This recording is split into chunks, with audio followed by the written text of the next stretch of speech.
Sound speeds. And if you use boom poles for sit-down interviews, ENG unscripted shows, or scripted television shows or features, then pay close attention, because I'm about to introduce you to a line of boom pole that you might want to add to your arsenal. Before we get going, full disclosure, Really Right Stuff sent me both of these booms in exchange for a fair review. I get to keep them following the review, but I'm not going to allow that to affect my opinion, so you can expect this to be a fair and honest review. In 1990, Brian Geyer formed Really Right Stuff with his savings in retirement and a goal to create better generic camera quick-release plates. After 12 years of doing just that, Joseph Johnson Sr. purchased Really Right Stuff and relocated his family to California to run the company out of their garage. After more than 2 decades of success producing a variety of camera products from ball heads to tripods, they relocated their business to Lehi, Utah, and moved most of their production in-house. So when did they start selling boom poles? 2019, and boom poles are their first sound product to hit the market. If you're looking for Really Right Stuff booms on their website, the link is hidden here under Cinema. As of the time of this video, Really Right Stuff offers 2 models of boom pole, the $710 VMB-35, which is 6 feet 5 inches long, and the $870 VMB-34, which is 14 feet 1 inch long. Both boom poles have carbon fiber segments with CNC machined 6061 T6 aluminum components keeping it all together. Seriously, this dude's form is going to give me a heart attack. Starting at the tip, both boom poles have a standard 3/8/16 thread at the end with a rubber washer, which makes it compatible with all boom pole shock mounts and quick releases. I did inquire about the hex thread at the top after trying to unscrew it with an Allen key, but it's not designed to come apart. It's used in the manufacturing process, and although it would come off if heated to the point of breaking down the glue, you don't want to do that. I did find it confusing, which is why I'm addressing that now.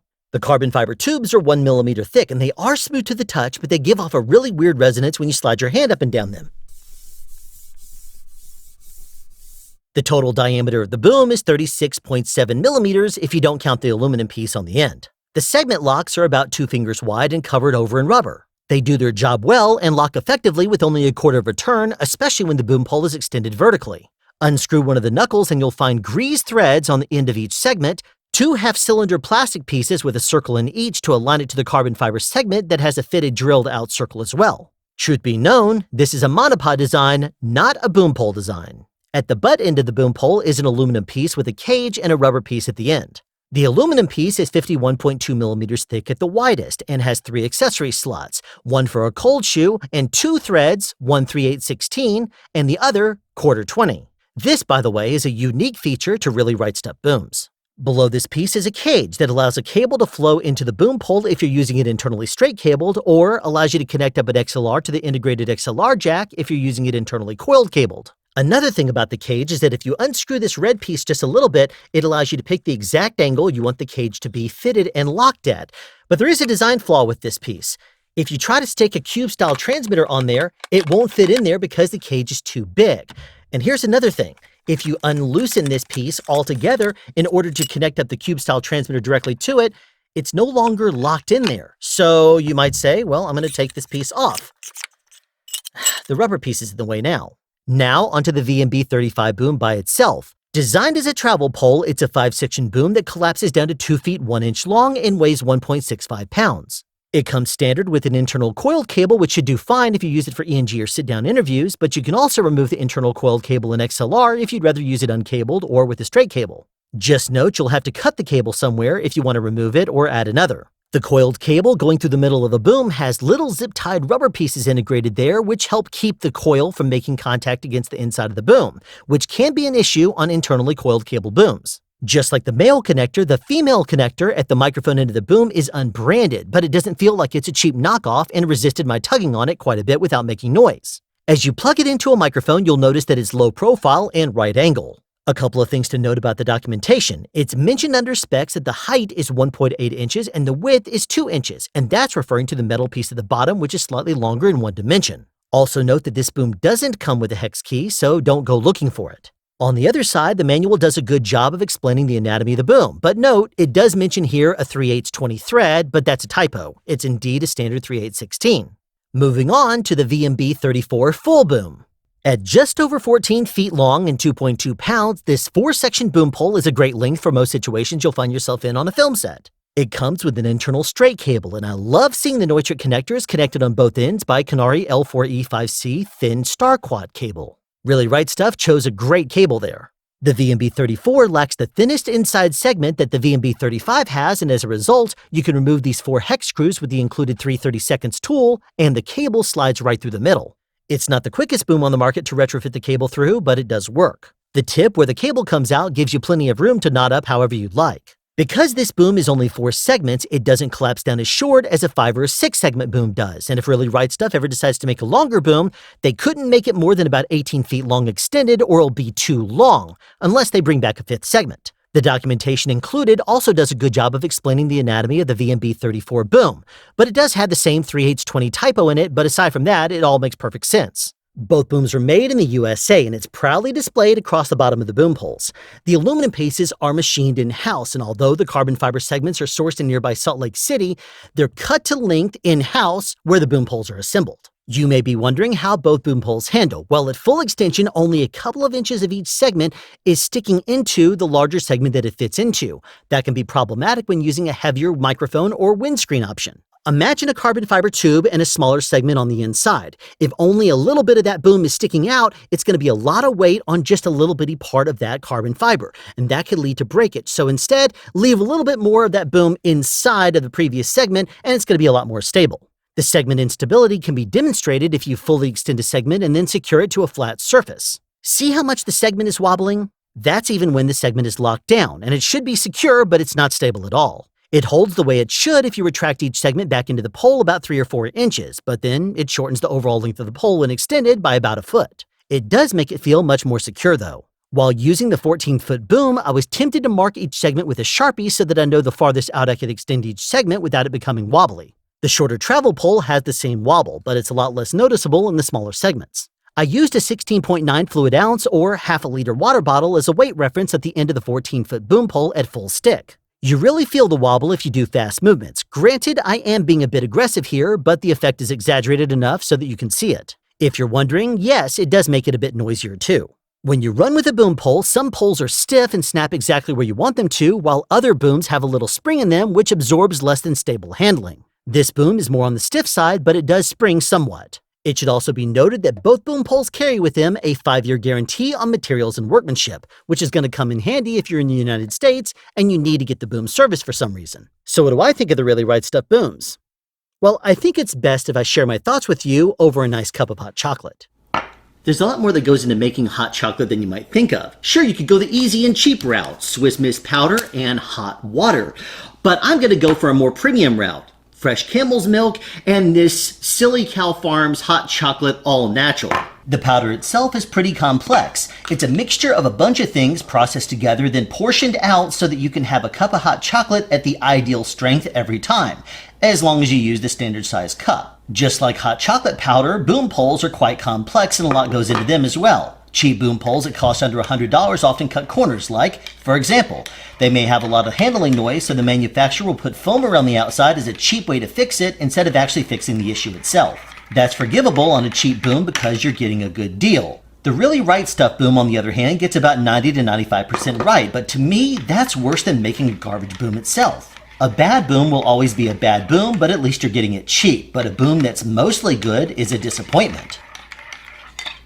And it's done. Excellent, in fact. It smells really good. It's not a cheap 30 cents per cup Swiss Miss and hot water mixture. No, it is a premium hot chocolate made from a farm and creamy, rich camel's milk. But in order for it to go from maybe a $2 or $3 cup of hot chocolate to maybe a $3.50 to $4 cup, it needs cream, doesn't it?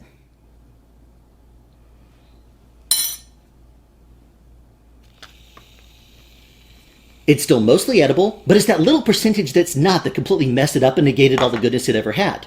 Just by adding shaving foam instead of fresh whipped cream from the fresh market did that.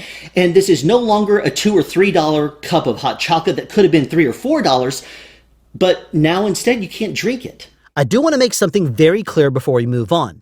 This is not a poorly made boom pole. There is nothing poorly made about this. It's just not what a boom pole should be. And I honestly think that Really Right Stuff just doesn't know what they don't know. And so there's a learning opportunity here. As I mentioned before, these boom poles are constructed more like monopod or tripod legs. And if you look at Really Right Stuff's tripod maintenance video, does that look familiar? Sure, it looks good, but monopods are designed to be strong when you put weight on them and compress them vertically, not when you put weight on them and hold them horizontally. And it also doesn't matter if monopods are noisy when you slide your hand up and down them because it doesn't transmit into the picture. But on a boom pole, it transmits into the sound, and that's critical. Sadly, these booms both transmit a lot of handling noise if you slide your hand on them or even as you fatigue and you try to hold the boom steady. I used the 14-foot boom on set for 2 weeks, and my sound mixer was often calling me out for handling noise issues, so I had to be very slow and careful if I moved my hands at all. A boom pole is an extension of the boom operator, and I had trust issues with this boom in my hand, so as a tool, I find it unacceptable. Do you remember when I said that sometimes a manufacturer will put foam around the outside of a boom pole instead of fixing the handling noise issues of the pole itself? Well, here's a video I found of a prototype VMB-34 from 2017, 2 years before they launched this boom line. Is that foam we see? Yes, it is, and unfortunately, the final product uses the same carbon fiber tubes after losing the foam. I did try every trick I know to try to quiet down the boom pole too. I wiped it down with Pledge furniture polish with orange oil and then let it sit for most of the day. After wiping it off, it was still noisy, so I tried to make the carbon fiber swell a bit, which sometimes makes it react differently with your hands. It's not normally a good idea to get water on carbon fiber, but if done right, it sometimes helps. I got my tap water as hot as possible and then soaked a microfiber cloth, squeezed out the excess water, and then quickly wiped down the largest boom section. I did this nearly a dozen times, but it didn't have any effect in the end. I then tried Protect All and then Boom Shine, but the pole was still very much unchanged, so at this point I realized nothing I did was going to help, so I gave up. In short, this is the wrong kind of carbon fiber tubing to use in boom poles. If you operate either boom from the segment locks, you're not going to notice much handling noise, but keep in mind when you weight down the end of the boom, if you slide your hand over the rubber to try to adjust, it's going to not slide nearly as well as it would if it were on the actual pole itself. That's going to hinder your agility and dexterity and perhaps cause you to miss a cue. The segment locks work great when you extend the pole and lock it in a vertical orientation, just like a monopod. But as soon as you're in a room with a low ceiling and have to extend or retract the pole horizontally, you could run into some issues there. For example, if you extend out the pole just a little bit, no problem, it's going to slide just fine. But the more you extend out that pole, the more difficult it's going to be to slide. That last 25% of extension on the pole is going to be more of a chore to extend or retract than you really want to admit to. If you have a Zeppelin on the end of the boom, that extra weight causes the segment to kind of bend inside of itself. And when you go to lock it, sometimes it feels like it's prematurely locked when it's not really. And you'll realize this as soon as you go vertically because the segment's going to collapse and suddenly come crashing down, alarming everybody at Video Village and waking up your sound mixer.